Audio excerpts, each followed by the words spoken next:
बिस्मिल्लाहिर्रहमानिर्रहीम। अस्सलाम वालेकुम। यूट्यूब चैनल पर तारिक मतीन आपको खुश आमदीद कहता है। सबसे पहले आपसे वही दरख्वास्त कि अगर आप चाहें तो चैनल को सब्सक्राइब करें ताकि वो चीज़ें जो मैं चाहता हूँ आप तक पहुँचें वो आप तक पहुँच सकें। अफ़गानिस्तान की सूरत हाल में इस वक्त अफ़गानिस्तान की हुकूमत इंतहाई परेशान है और उसे पाकिस्तान याद आ रहा है, उसे इमरान खान याद आ रहे हैं, उसे पाकिस्तान की हुकूमत, पाकिस्तान की मदद दरकार है।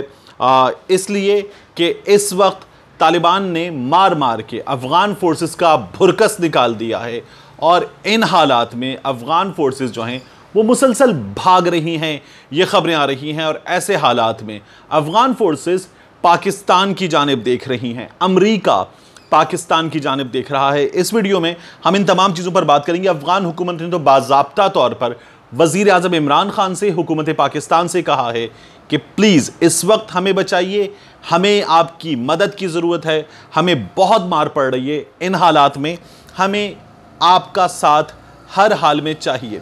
कुछ इंपॉर्टेंट डेवलपमेंट्स हैं जिनमें इस वक्त भारत और भारतीय हुक्काम मुकम्मल तौर पर अफ़गानिस्तान के इस खेल में, ख़ित्ते की बदलती हुई सूरत हाल में अपने आप को रेलेवेंट करने के लिए पूरा जोर लगा रहे हैं और उनकी कोशिश है कि वो इस वक्त अफ़गानिस्तान में कोई किरदार अदा कर सके। क्योंकि भागना पड़ा था भारत को बिल्कुल उसी तरह जिस तरह बगराम एयरबेस से अमेरिका जुमे की रात भागा था, भारतीय फ़ौजी भी उसी वक्त फौरी तौर पर भागे और वहाँ से मल्टीपल फ़्लाइट्स हुई और भारतीय फ़ौजी अपना साजो सामान कुछ लेकर कुछ छोड़कर चंपत हुए, जिस तरह से अमेरिकी फ़ौजियों को होना पड़ा था। अब इस वक्त सूरत हाल क्या है इसका एक जायज़ा आपके सामने रख देते हैं। सबसे पहले तो ये देख लीजिए कि इस वक्त अफ़गानिस्तान की जो हुकूमत है वो क्या कह रही है। ये हैं अफ़गानिस्तान के वज़ीर ख़ारिजा हनीफ़ अतमर।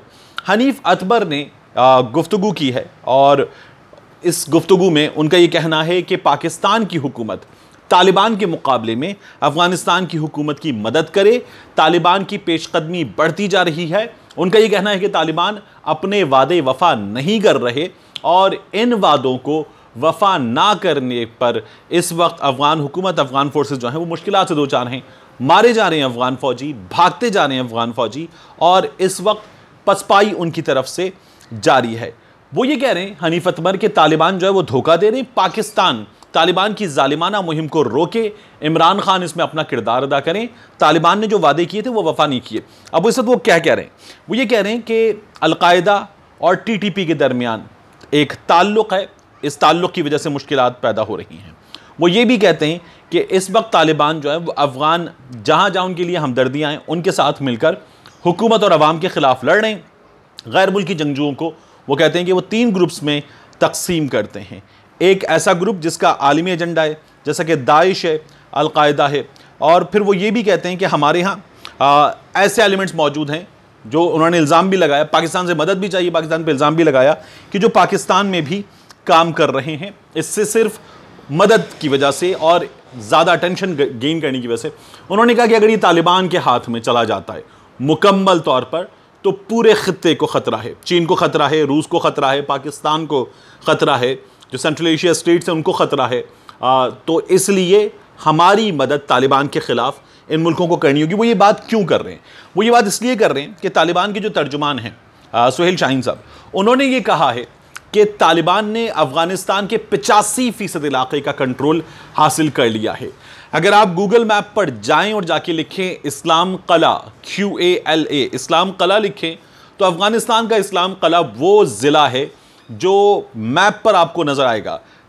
जो इस वक्त अफ़गानिस्तान का मैप है वो फैला हुआ और ऊपर आकर बारीक होता हुआ पाकिस्तान से ऊपर, गिलगित बल्तिस्तान से ऊपर आपको नज़र आएगा वाखान दर्रा, वाखान वैली, और वाखान वैली के पास जो इलाका है अफ़गानिस्तान का वो इलाका इस्लाम कला, और सामने चीन का काशगर, नीचे पाकिस्तान का हुंजा, ये बिल्कुल आमने सामने हैं। यहाँ बॉर्डर मिलते हैं, एक बहुत छोटा सा बॉर्डर अफ़गानिस्तान का ऊपर जाकर चाइना को टच करता है और तालिबान इस्लाम कला तक पहुँच चुके हैं। तो तालिबान का ये कहना है कि हमने 85% कंट्रोल जो है अफ़गानिस्तान का हासिल कर लिया है और अब इस वक्त काबुल हमारे हाथ से बहुत दूर नहीं है। काबुल क्या तालिबान के हाथ में चला जाएगा? जो बाइडन ने अभी जब ये बताया कि वो अपनी इनखिला की मुहिम तकरीबन मुकम्मल कर चुके हैं टू द एक्सटेंट ऑफ 90%।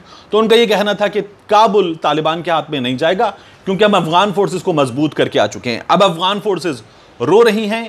ताज़ा तरीन खबरों के मुताबिक इस वक्त 1000 से ज़ायद अफगान फौजी जो हैं वो ईरान फरार हो चुके हैं और वहाँ पर जाकर उन्होंने ईरानियन फोर्सेस से मदद की दरख्वास्त की और पनाह ले ली है क्योंकि तालिबान के हाथों वो मारे जा रहे हैं। ऐसी वीडियोज़ सामने आ रही हैं जिसमें तालिबान जो हैं वो सामने खड़े हुए हैं अफगान फोर्सेस के और अफगान फौजी जो हैं वो बेबस हैं और तालिबान कैप्चर करते जा रहे हैं इलाकों को। तो एक तो ये सूरत हाल है। इस सूरत हाल में इन लोगों का दम निकला हुआ है। इसी सूरत हाल में भारत क्या कर रहा है? ये हैं माइकल कुगलमैन, न्यूयॉर्क टाइम्स के, वॉशिंगटन पोस्ट के सहाफ़ी हैं और इन्होंने लिखा है ट्विटर पर आकर कि अफ़गानिस्तान के हवाले से खारिजा पॉलिसी के महाज पर एक अजीब सी सूरत हाल है जिसमें तालिबान का डेलीगेशन जो है वो रशिया पहुंचा उस वक्त जब भारत के वज़ीर खारिजा जयशंकर जो हैं वो दौरा कर रहे थे और उन्होंने ये कहा कि ऐसा कोई ऐलान नहीं हुआ जिससे हमें ये पता चले कि भारत के वज़ीर खारिजा की तालिबान से मुलाकातें हो रही हैं, लेकिन इसकी टाइमिंग बड़ी इंपॉर्टेंट है। अब इस हवाले से ट्विटर पे जब उन्होंने तमाम बातें लिखी हैं तो भारतीय वज़ीर खारिजा जयशंकर जो हैं वो क्या कहते हैं? भारतीय वज़ीर खारिजा कहते हैं A productive review of economic cooperation with Deputy Prime Minister Yuri Borisov, co-chair of India-Russian Intergovernmental Commission (TEC). और फिर साथ में वो ये भी बताते हैं took stock of engagement in trade and investment, connectivity, energy, transport. Look forward to welcoming him.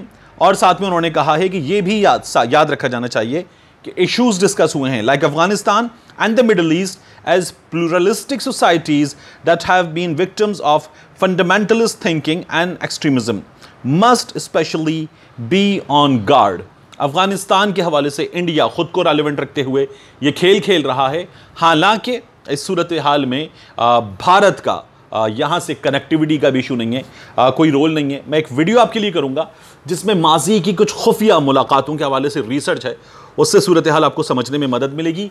वज़ीर ख़ारिजा पाकिस्तान के शाह महमूद कुरैशी साहब जो हैं वो इन हालात में क्या कहते हैं? शाह महमूद कुरैशी साहब का ये कहना है कि अफ़गानिस्तान की जो सूरत हाल है ये बिगड़ती जा रही है और इसके लिए पाकिस्तान को ज़िम्मेदार ठहराना जायज़ नहीं है। उनको ये क्यों कहना पड़ रहा है? क्योंकि इस वक्त अफ़गान हुकूमत पाकिस्तान से मदद मांग रही है, पाकिस्तान की जानिब देख रही है। इमरान खान साहब का जो वॉशिंगटन पोस्ट से इंटरेक्शन था, न्यूयॉर्क टाइम्स को इंटरव्यू था, उसके अलावा चाइनीज़ ग्लोबल टेलीविज़न को इंटरव्यू था, उसमें इमरान खान साहब ने यह कहा कि अमरीकी फोर्सेस को मरहलावार इनखिला करना था सितंबर के मिड तक, लेकिन फौरी तौर पर अमरीकी फोर्सेस जिस तरह से भागी हैं और तालिबान ने सूरत हाल को देखते हुए कैप्चर करना शुरू किया है, उसके नतीजे में पाकिस्तान अपना वो असर रसूख जो इस्तेमाल कर सकता था खो चुका है।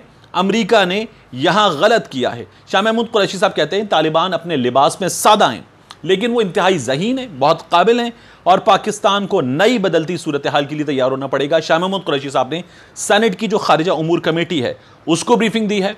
NSA हमारे national security adviser Moeed Yusuf साहब ने इस मौके पर ब्रीफिंग दी है और साथ ही वो ये कहते हैं कि हम अशरफ गनी के साथ, तालिबान के साथ बैठने को तैयार हैं, मगर भारत जो है उससे अफ़गान हुकूमत को परे होना होगा क्योंकि भारत चाहता है कि पाकिस्तान में, अफ़गानिस्तान में अदम इस्तेहकाम रहे।